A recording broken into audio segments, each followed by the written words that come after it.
Hello everyone, आज हम पढ़ेंगे क्लास 10th की साइंस का तीसरा चैप्टर जिसका नाम है मेटल्स एंड नॉन मेटल्स। तो इस चैप्टर के हर एक कंसेप्ट को हम एनसीईआरटी के थ्रू विजुअल्स और एनिमेशन की हेल्प से काफी शॉर्ट टाइम में कंप्लीट करेंगे। तो हमारे आसपास जो कुछ भी प्रेजेंट है उसे मेनली दो पार्ट्स में डिवाइड किया गया है, जो कि है मेटल्स और नॉन मेटल्स। तो आज हम इस चैप्टर में मेटल्स और नॉन मेटल्स की फिजिकल और केमिकल प्रॉपर्टीज को समझेंगे और इसी के साथ कुछ एडिशनल इन्फॉर्मेशन और टॉपिक्स को भी समझेंगे। तो चलिए स्टार्ट करते हैं।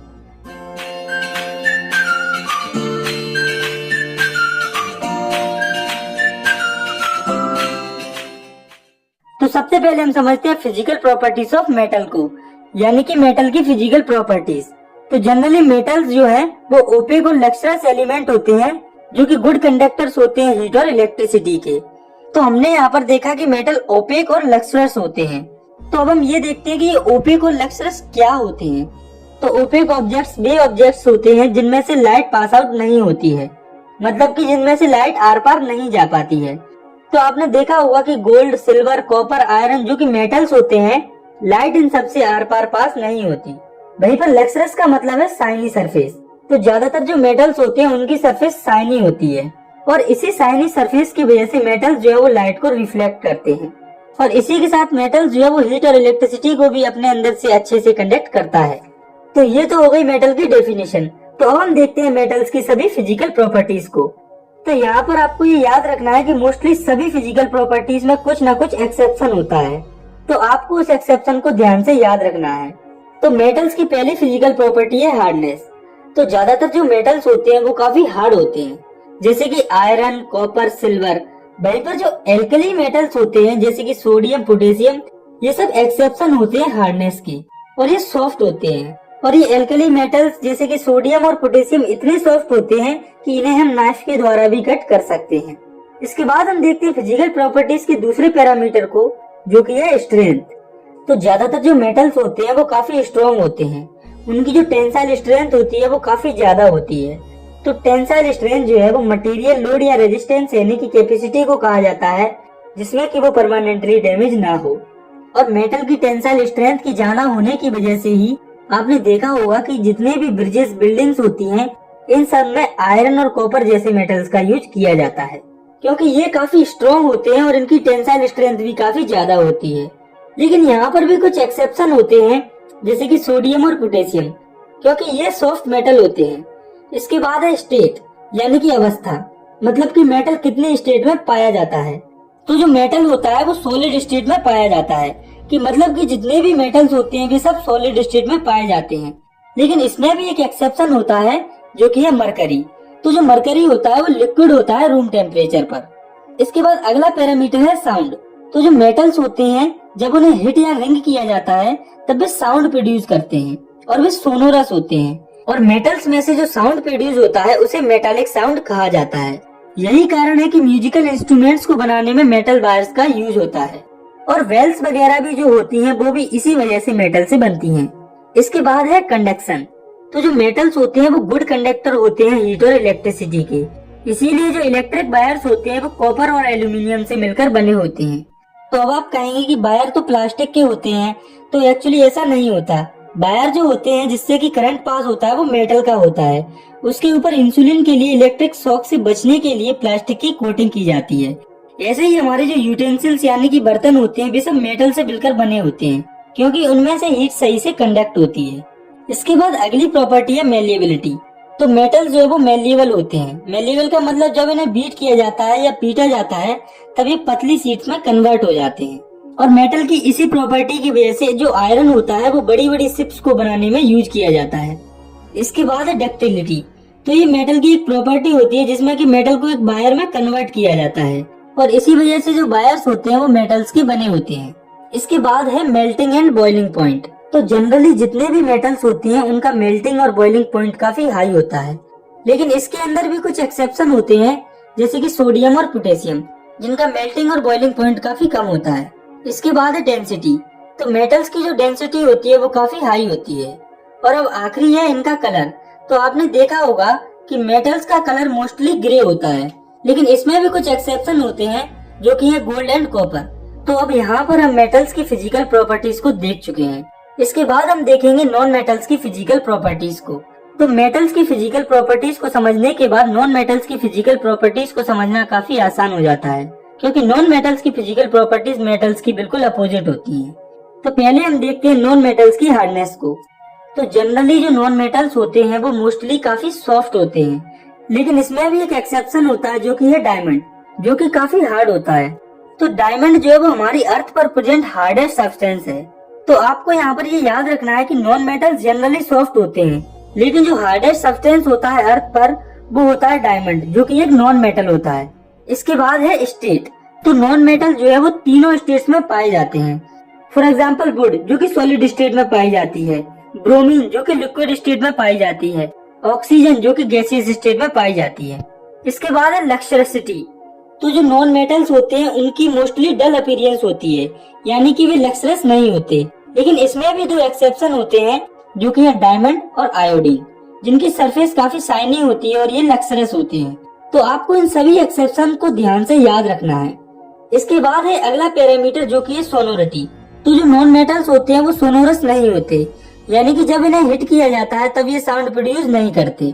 इसके बाद है कंडक्शन। तो जो नॉन मेटल्स होते हैं वो बेड कंडक्टर होते हैं हीट और इलेक्ट्रिसिटी के, यानी कि इनके थ्रू हीट और इलेक्ट्रिसिटी पास नहीं होती।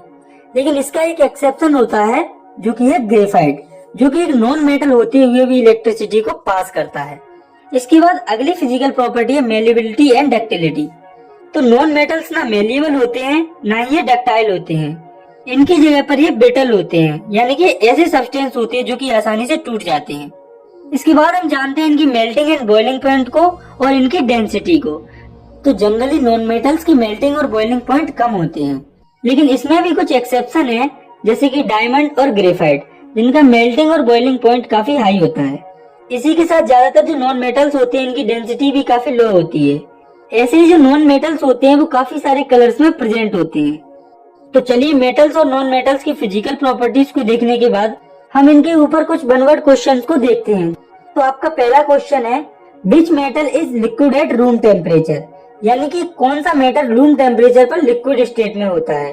आपका दूसरा क्वेश्चन है which metal is the poorest conductor of heat, और आपका तीसरा क्वेश्चन है which metal can be cut with a knife, और आपका चौथा क्वेश्चन है which metal is the best conductor of electricity. तो इन चारों क्वेश्चन में पहले क्वेश्चन का आंसर है मरकरी, जो कि एक लिक्विड मेटल होता है। दूसरे क्वेश्चन का आंसर है लीड, जो कि पुअर कंडक्टर होता है हीट का। और तीसरे क्वेश्चन का आंसर है सोडियम, जो कि एक सॉफ्ट मेटल होता है और इसे नाइफ से भी कट किया जा सकता है। और ऐसे ही चौथे क्वेश्चन का आंसर है सिल्वर। तो सिल्वर जो है वो बेस्ट कंडक्टर होता है इलेक्ट्रिसिटी का। तो अब आप सोच रहे होंगे कि जब सिल्वर बेस्ट कंडक्टर होता है इलेक्ट्रिसिटी का, तो इलेक्ट्रिक वायर्स में मोस्टली कॉपर का यूज क्यों किया जाता है।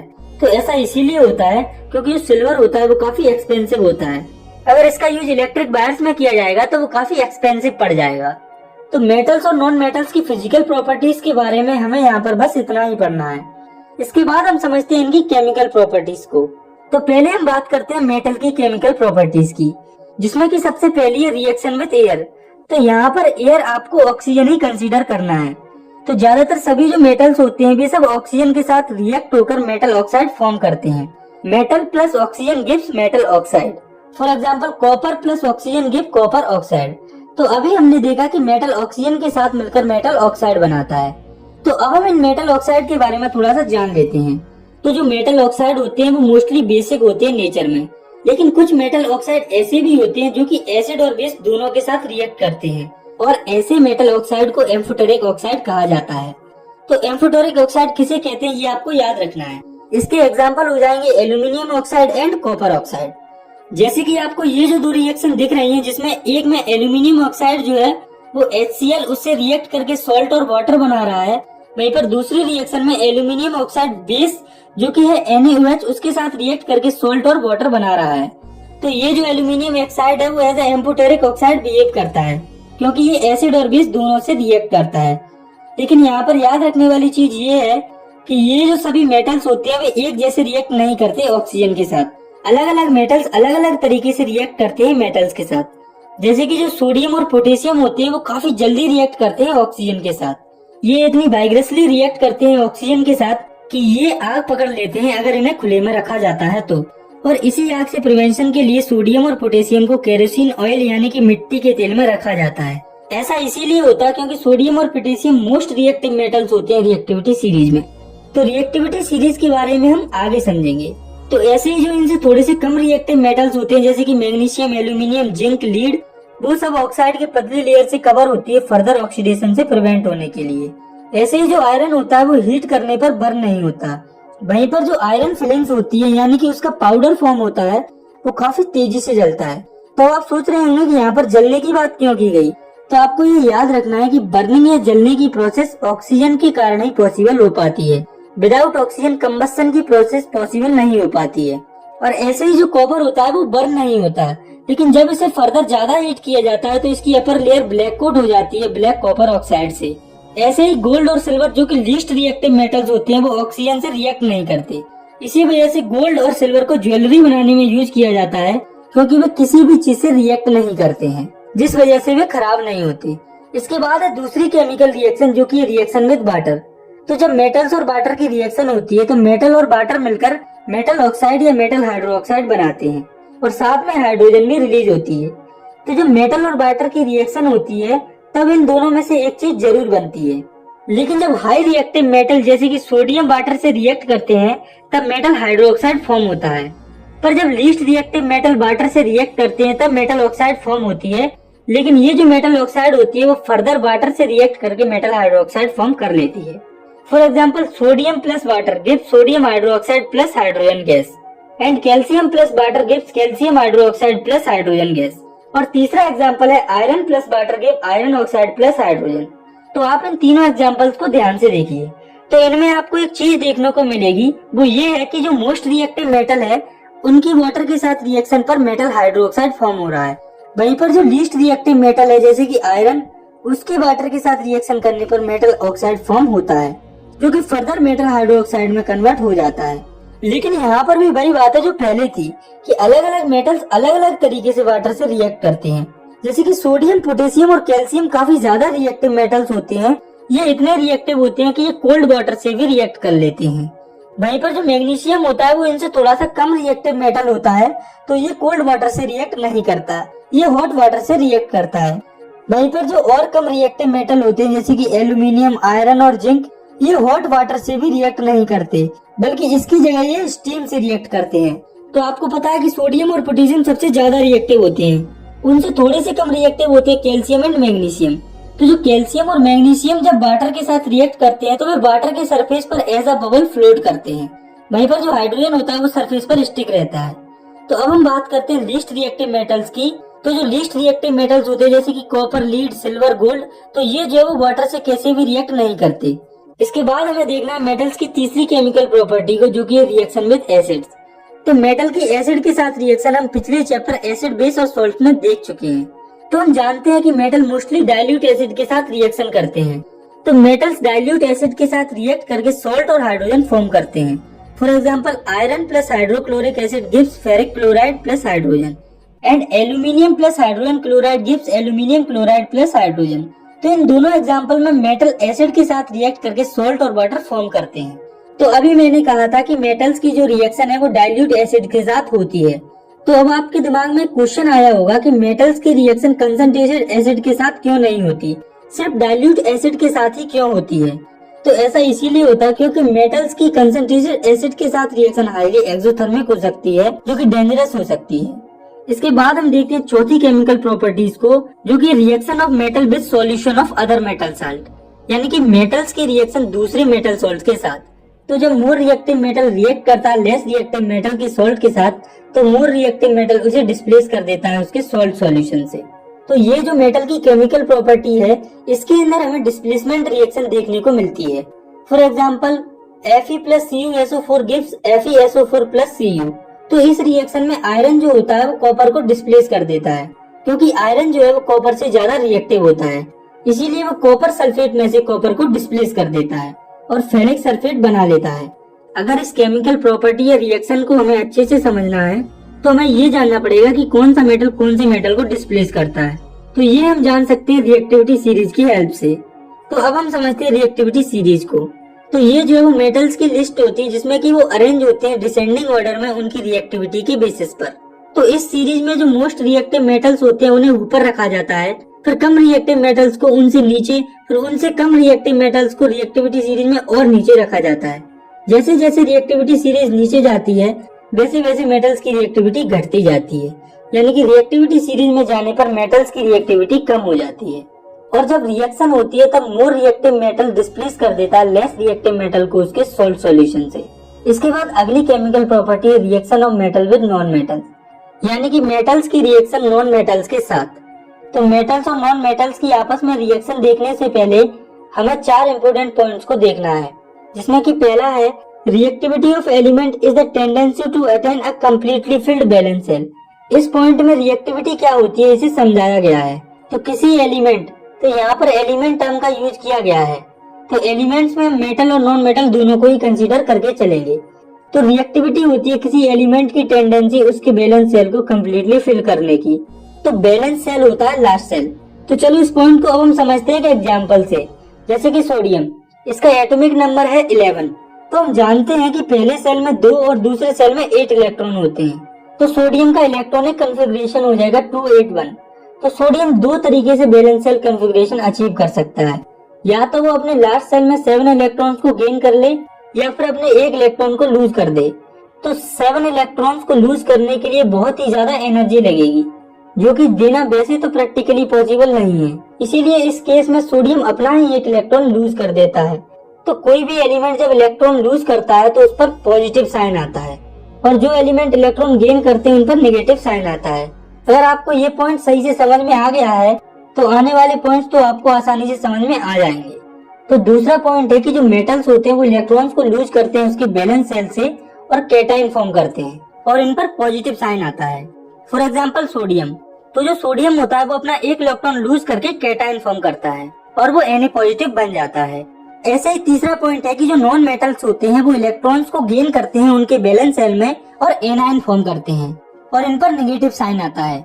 फॉर एग्जाम्पल क्लोरीन, जो क्लोरीन होता है उसका एटॉमिक नंबर होता है 17 और इसका इलेक्ट्रॉनिक कन्फिग्रेशन होता है 287।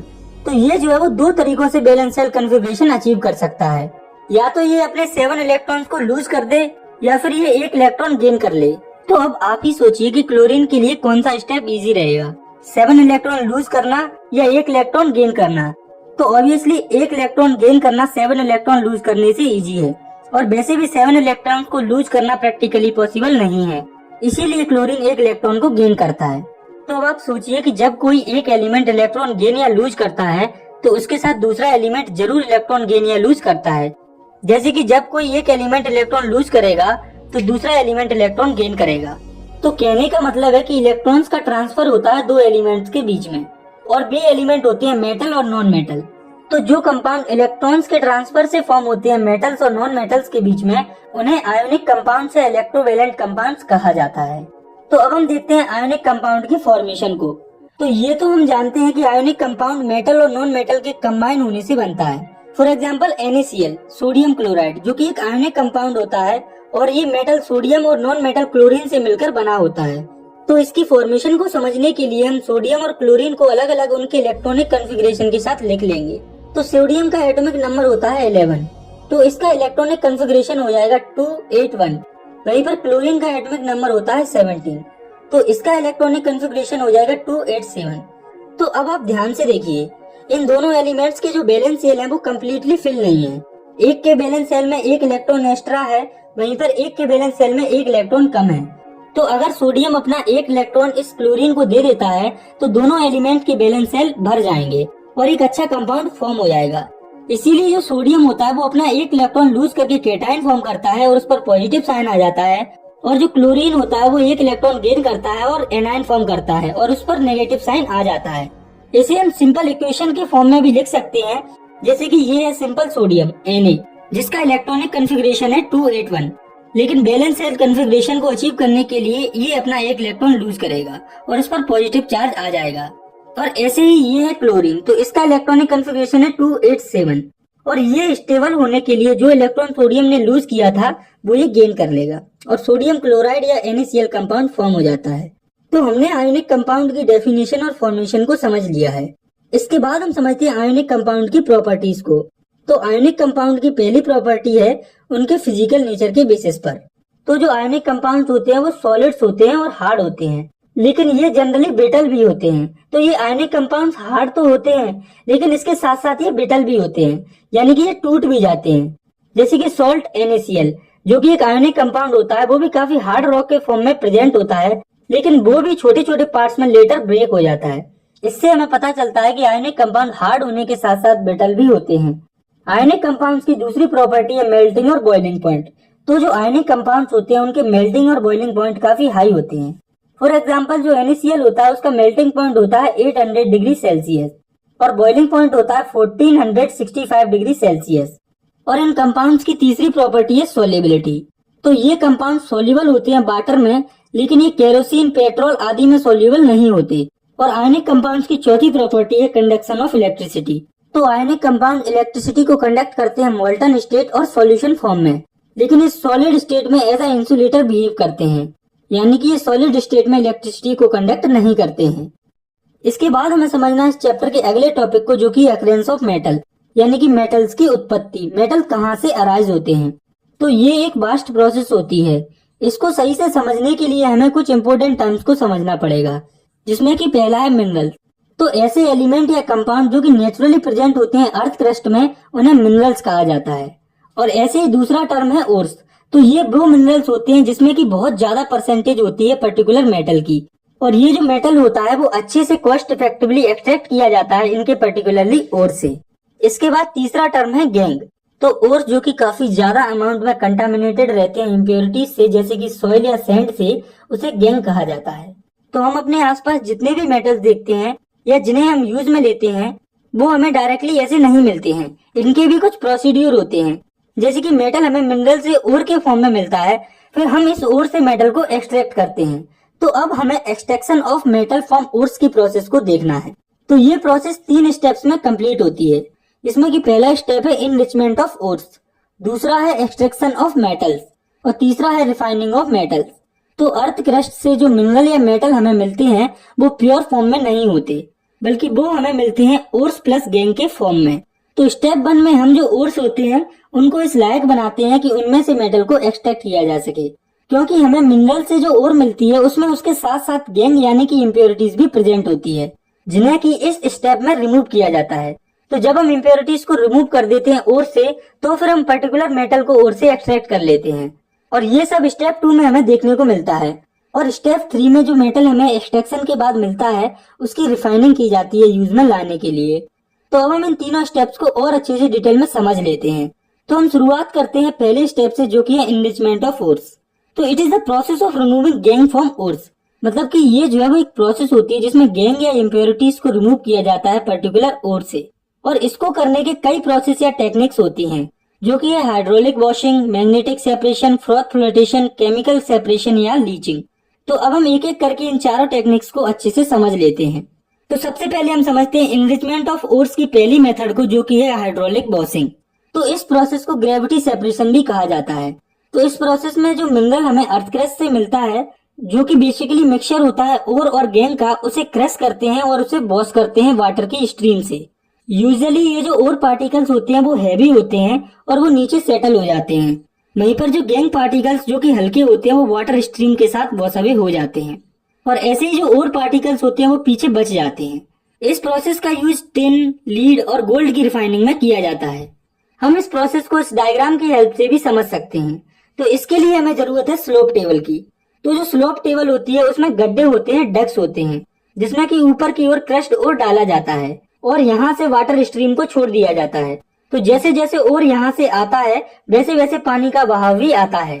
तो जब ये सब होता है तो जो हैवी ओर होता है वो इन गड्ढों में जमा हो जाता है, और जो वेस्ट मटेरियल या गैंग होता है वो वाटर स्ट्रीम के साथ वॉश अवे हो जाता है। इसके बाद हम समझते हैं इनरिचमेंट ऑफ ओर्स की दूसरी मेथड को, जो कि है मैग्नेटिक सेपरेशन। तो ये जो मेथड होती है वो मैग्नेटिक प्रिंसिपल्स पर काम करती है, और ये मेथड जब अप्लाई होती है जब ओर्स एंड गैंग पार्टिकल्स में से कोई एक पार्टिकल मैग्नेटिक प्रॉपर्टी शो करता हो, यानी कि मैग्नेट की तरफ अट्रैक्ट होता हो। तो मोस्टली केसेस में ये होता है कि जो ओर होता है वो मैग्नेट की तरफ अट्रैक्ट होता है और गैंग पार्टिकल्स मैग्नेट की तरफ अट्रैक्ट नहीं होते। तो अब हम समझते हैं मैग्नेटिक सेपरेशन के प्रोसीजर को डायग्राम के थ्रू। तो ये जो आप डायग्राम देख रहे हैं ये है मैग्नेटिक सेपरेशन की वर्किंग का डायग्राम। तो सबसे पहले इस प्रोसेस में यहाँ पर क्रश्ड ओर डाला जाता है, तो ये जो क्रस्ट ओर है वो इस 2 व्हील टाइप स्ट्रक्चर पर आता है। तो यहाँ पर ये जो व्हील है इसमें मैग्नेट लगा हुआ होता है या फिर इसमें मैग्नेटिक प्रॉपर्टीज होती हैं। तो जब क्रस्ट ओर इस मैग्नेटिक व्हील पर आता है तो जो प्योर ओर के पार्टिकल्स जो कि मैग्नेट से अट्रैक्ट होते हैं वो इस व्हील पर चिपक जाते हैं। वहीं पर जो गैंग पार्टिकल्स होते हैं वो ऐसे ही यहाँ से गिरकर पास ऑन हो जाते हैं। तो इस प्रोसेस से हम मैग्नेटाइट ओर जो कि आयरन का ओर होता है, क्रोमाइट ओर जो कि क्रोमियम का ओर होता है, आदि ओर्स को गैंग से सेपरेट किया जा सकता है। इसके बाद है एनरिचमेंट ऑफ ओर्स की तीसरी मेथड जो कि है फ्रोथ फ्लोटेशन मेथड। तो ये मेथड हाइड्रोफोबिक मटेरियल को हाइड्रोफिलिक मटेरियल से सेपरेट करने के लिए यूज होती है। तो हाइड्रोफोबिक का मतलब होता है वाटर रेजिस्टेंस, यानी कि ऐसे सब्सटेंस जो वाटर में डिसॉल्व नहीं होते। वहीं पर हाइड्रोफिलिक मटेरियल वे मटेरियल होते हैं जो कि वाटर में इजीली डिसॉल्व हो जाते हैं। तो इस प्रोसेस में जो ओर होता है वो हाइड्रोफोबिक होता है, यानी कि ये वाटर में डिसॉल्व नहीं होता है। और जो गैंग या वेस्ट पार्टिकल होता है वो हाइड्रोफिलिक होता है, यानी कि ये वाटर में डिसॉल्व हो जाता है। तो इस प्रोसेस को भी हम डायग्राम की हेल्प से समझ सकते हैं। तो इस प्रोसेस में हम एक टम्बलर लेंगे जिसमें कि पाइन ऑयल और वाटर का मिक्सचर होगा प्रॉपर कंपोजिशन में। तो इसमें हम ओर और गैंग का जो मिक्सचर होता है उसे क्रश करके ऐड कर देंगे। तो जब हम उस मिक्सचर में क्रश किए हुए ओर को डालेंगे तो जो गैंग होता है वो हाइड्रोफिलिक होने के कारण वाटर में डिसॉल्व हो जाएगा। वहीं पर जो ओर है वो हाइड्रोफोबिक होने के कारण पाइनॉल के साथ सस्पेंड हो जाएगा, यानी कि चिपक जाएगा। इसके बाद ये जो पाइप है इससे प्रेशर्ड एयर इस सिस्टम में डाली जाती है, जिससे ये जो सिस्टम है वो तेजी से घूमने लगेगा। और ये जो पाइनॉल है इसके बबल्स बन जाएंगे, यानी कि झाग, जिसमें कि ओर होगा। और ये बबल्स एयर की प्रेशर की वजह से ऊपर आ जाएंगे और जो गैंग होगा वो वाटर के पार्टिकल्स के साथ नीचे सेटल हो जाएगा। फिर हम जो है वो पाइनॉल से अपने ओर को एक्सट्रैक्ट कर लेंगे।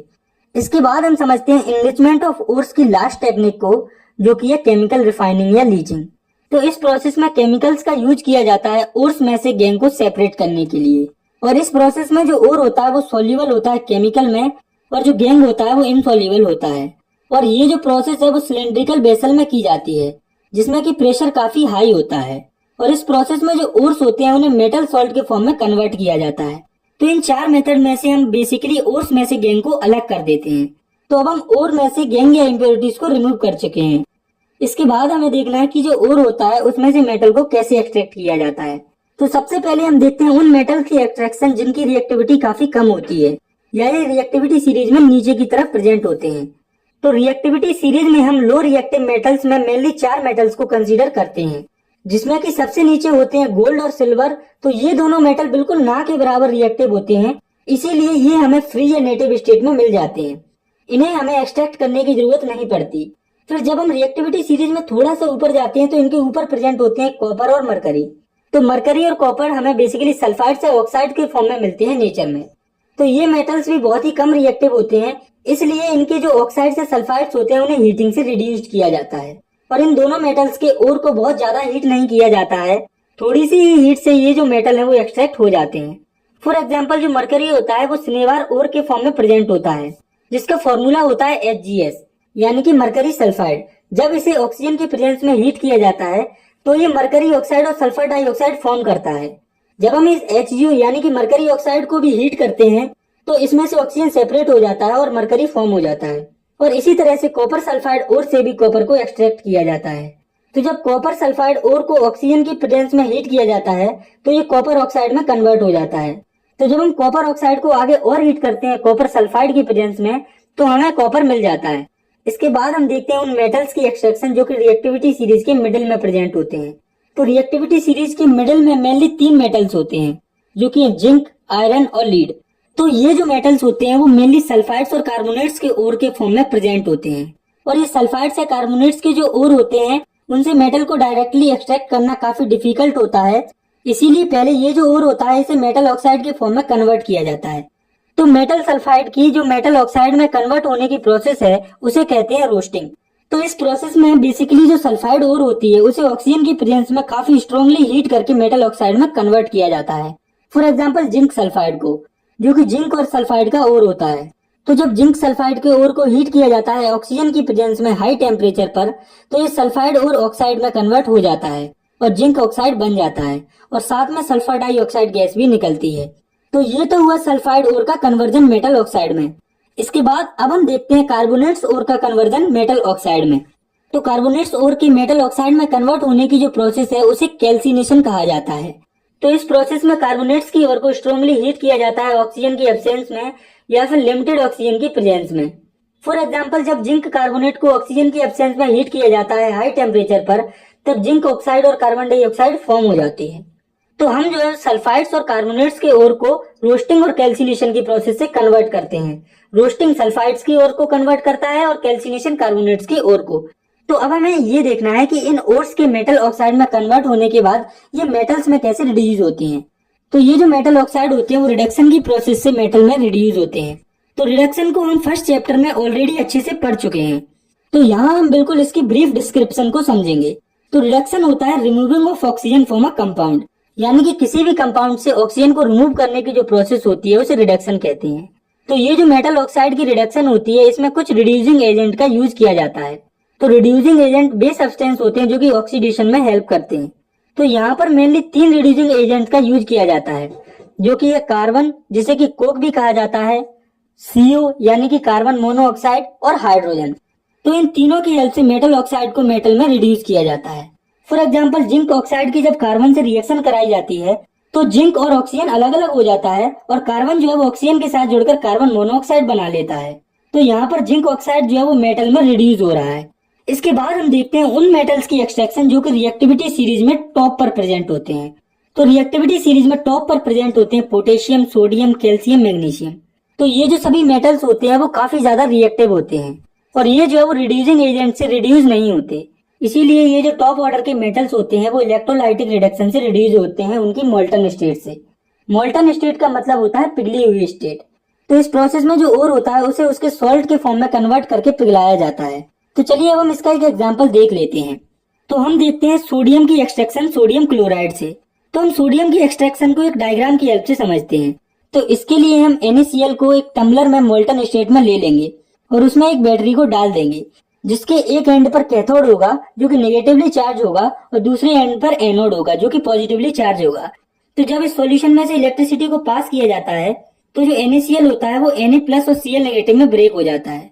तो अब जो मैं आपको बताने जा रहा हूँ वो आपको याद रखना है कि ये जो सोडियम होता है वो कैथोड पर जाता है, वहीं पर जो क्लोरीन होती है वो एनोड पर जाती है। तो ऐसा इसीलिए होता है क्योंकि जो सोडियम होता है वो पॉजिटिवली चार्ज होता है और कैथोड नेगेटिवली चार्ज होता है। तो जो अपोजिट चार्ज होते हैं वो एक दूसरे को अट्रैक्ट करते हैं, इसीलिए सोडियम कैथोड पर और क्लोरीन एनोड पर जाती है। तो रिएक्टिविटी सीरीज के तीनों लो, मिडिल और हाई रिएक्टिव मेटल्स की एक्सट्रैक्शन को देखने के बाद अब हम समझते हैं स्टेप 3 को, जो कि है रिफाइनिंग ऑफ मेटल। तो मेटल्स की रिफाइनिंग के लिए बेसिकली इलेक्ट्रोलाइसिस प्रोसेस का यूज किया जाता है। तो इस प्रोसेस में एक टम्बलर लिया जाता है जिसमें कि 2 रॉड डाली जाती हैं, जिसमें कि एक होती है कैथोड की जो कि प्योर मेटल से मिलकर बनी होती है और दूसरी होती है एनोड की, यानी कि उस मेटल की जिससे हमें प्योर मेटल को रिफाइन करना है। फॉर एग्जाम्पल, हम यहाँ पर देखते हैं कॉपर की रिफाइनिंग। तो इसके लिए हम एक टम्बलर लेंगे और इसके एक एंड पर कैथोड की रॉड डालेंगे जो कि प्योर कॉपर से मिलकर बनी होती है और ये काफी पतली होती है जो कि नेगेटिवली चार्ज होती है। वहीं पर दूसरे साइड में एक और रॉड होती है जो कि एनोड की होती है और ये इम्प्योर मेटल से बनी होती है और ये रॉड प्योर मेटल की रॉड से हैवी यानी कि बड़ी होती है। और ये जो टम्बलर है जिसमें कि दोनों रॉड प्लेस की गई हैं, ये कॉपर सल्फेट के सॉल्यूशन से भरा होता है। तो यहाँ पर आपको ये याद रखना है कि जिस मेटल को हम एक्सट्रैक्ट करते हैं हम उस टम्बलर को उसी मेटल के सल्फेट के सॉल्यूशन से भर देते हैं। तो जब ये सब सही से सेटअप हो जाएंगे तो यहाँ पर जो कैथोड और एनोड के बीच में जो स्विच प्रेजेंट होता है उसे ऑन कर दिया जाता है। तो जब ये स्विच ऑन हो जाता है तो इस सॉल्यूशन में से इलेक्ट्रिसिटी पास होने लगती है। तो जब इस सॉल्यूशन से इलेक्ट्रिसिटी पास होती है तो ये जो एनोड पर कॉपर होता है वो कन्वर्ट हो जाता है या ब्रेक हो जाता है Cu2 पॉजिटिव में। तो इसकी जो बैलेंसिंग हो जाती है वो हो जाती है 2 पॉजिटिव। तो अब आप इस Cu2 पॉजिटिव को ध्यान से देखिए और सोचिए कि एनोड पर जो कॉपर है वो जब Cu2 पॉजिटिव में कन्वर्ट हुआ तो क्या हुआ होगा। तो हम जानते हैं कि किसी भी मेटल पर पॉजिटिव चार्ज तभी आता है जब वो इलेक्ट्रॉन्स को लूज करता है। तो यहाँ पर कॉपर जो है वो 2 इलेक्ट्रॉन्स को लूज करता है। तो यहाँ पर जो Cu2 पॉजिटिव रिलीज हुआ है वो रिलीज होने के बाद इस टम्बलर में आ जाएगा जिसमें कि कॉपर सल्फेट सॉल्यूशन भरा होता है और इसमें डिसॉल्व हो जाता है। और जो हमारा जो कॉपर सल्फेट सॉल्यूशन है इसमें पहले से ही जो कॉपर होता है वो कैथोड पर चिपकने लगता है। और जब ये प्रोसेस कंटिन्यू चलती रहती है तो एनोड पर से Cu2 पॉजिटिव लूज होने के कारण ये जो रॉड है वो पतली होती जाती है और कैथोड वाली रॉड है वो स्ट्रॉन्ग या हैवी होती जाती है। तो इस प्रोसेस में बेसिकली होता क्या है, तो सबसे पहले जब इस सॉल्यूशन के सिस्टम से करंट पास किया जाता है जिसमें कि एनोड पर जो इम्प्योर मेटल होता है वो इलेक्ट्रोलाइट में डिसॉल्व हो जाता है और जब इम्प्योर मेटल इलेक्ट्रोलाइट में डिसॉल्व हो जाता है तो उतना ही अमाउंट में प्योर मेटल कैथोड पर डिपॉजिट हो जाता है। और इस प्रोसेस में जो इम्प्योरिटीज होती हैं वो एनोड के नीचे सेटल हो जाती हैं, जिसे हम एनोड मड भी कहते हैं।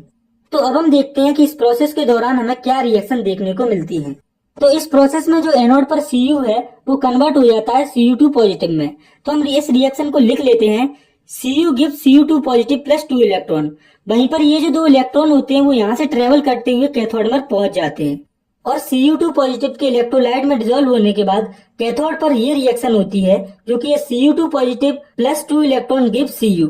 तो ये रिएक्शन हमें कॉपर मेटल की रिफाइनिंग में देखने को मिलती है। तो ये जो है वो थोड़ा सा कॉम्प्लिकेटेड टॉपिक था। अगर आपका कंसेप्ट एक बार में क्लियर नहीं हुआ है तो आप दोबारा इसी टॉपिक पर जाकर वीडियो को देख सकते हैं। इसके बाद हम समझते हैं इस चैप्टर के अगले और आखिरी टॉपिक को, जो कि है कोरोजन। तो कोरोजन के बारे में हम चैप्टर फर्स्ट में पहले ही पढ़ चुके हैं, जिसे कि हम एक बार फिर से समझते हैं। तो जब कोई मेटल मोस्ट ईयर के कांटेक्ट में आता है लंबे समय तक, तब वो कोरोड होने लगता है, यानी कि गलने लगता है, और इस प्रोसेस को कोरोजन कहा जाता है। इसके कुछ एग्जांपल्स हो जाएंगे, जैसे कि जब सिल्वर लंबे समय तक मोस्ट ईयर के कांटेक्ट में रहती है तो वो ब्लैक होने लगती है। ऐसे ही जब कॉपर भी जब लंबे समय तक मोस्ट कार्बन डाइऑक्साइड के कांटेक्ट में आता है तो उसके ऊपर भी ग्रीन कलर की कॉपर कार्बोनेट की लेयर फॉर्म हो जाती है। एग्जैक्टली इसी तरीके से जब आयरन भी लंबे समय तक मोस्ट ईयर के कांटेक्ट में रहता है तो उस पर भी ब्राउन सब्सटेंस की लेयर बन जाती है और वो कोरोइड हो जाता है। तो आयरन के केस में जो कोरोजन होता है उसे रस्टिंग कहा जाता है। तो इन तीनों एग्जाम्पल से हमें एक बात पता चलती है कि जो कोरोजन होता है वो मोस्ट ईयर या मॉइस्चर के कारण ही होता है। तो अब हम देखते हैं कि हम मेटल्स को कोरोजन से कैसे प्रिवेंट कर सकते हैं। तो कोरोजन से हम मेटल को बेसिकली 4 मेथड से प्रिवेंट कर सकते हैं, जिसमें कि पहली है पेंटिंग। तो इसमें जो मेटल होता है उसे पेंट किया जाता है जिससे वो डायरेक्टली मॉइस्चर के कांटेक्ट में नहीं आता है। और दूसरी मेथड है ग्रीसिंग।